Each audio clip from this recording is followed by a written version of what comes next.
Hello，大家好，这里是搞基作战室。今天用机械师游戏本 F17-7 Plus 给大家展示一下如何升级自己笔记本的硬件。需要准备的道具有 3.5 毫米螺丝刀、装螺丝的盒子、一个鼠标垫、防静电手套、镊子。需要更换升级硬盘 M.2 接口固态硬盘，支持 PCIe 协议，内存 DDR4 类型，内存建议三星、威刚、金士顿等内存，在购物网搜索 DDR4 购买。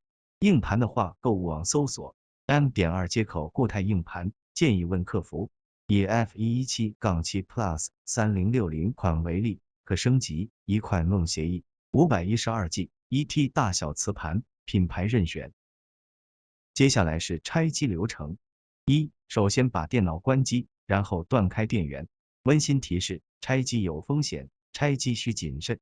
保修标签打开后，不影响售后保修，但个人拆坏不在保修范围。然后将底部螺丝全部取出来，放入盒子里面，以免丢失。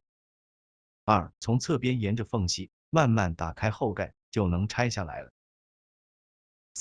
拆开底壳之后，我们就可以看到内部的架构了。通过视频可以看到各种硬件的分布情况。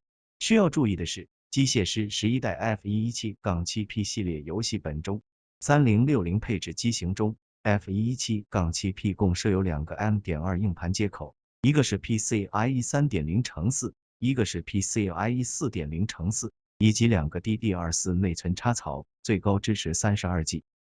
打开笔记本电脑后盖，我们需要先拆除电池连接排线，需要先进行一个电池断电操作，避免过程中出现静电导致主板损坏。没有镊子的同学可以尝试用手部指甲轻轻移除接口。升级内存，红色圆圈标志为内存卡扣，用双手的指甲沿着两侧方向推开，内存就会自动弹起来，就可以移除了。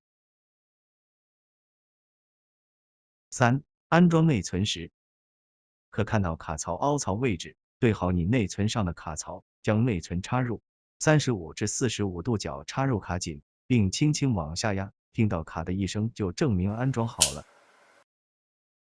升级 M.2 固态硬盘。把硬盘对准接口，斜着插入并插紧，最后固定螺丝即可。升级好了后连接电池排线接口。最后安装上底壳。先不用着急拧上螺丝，盖好盖子，检查电脑能否正常开机。因为硬件有过改动，所以开机可能会黑屏较长，2至3分钟，耐心等待下。之后再重新关机，再检查一遍后盖，确保严丝合缝，再根据原来螺丝孔的位置重新拧好螺丝。主要的硬件加装升级教程就到这里了，最后再拧上螺丝就好了。如果对于这个教程还有问题的，欢迎在评论区留言。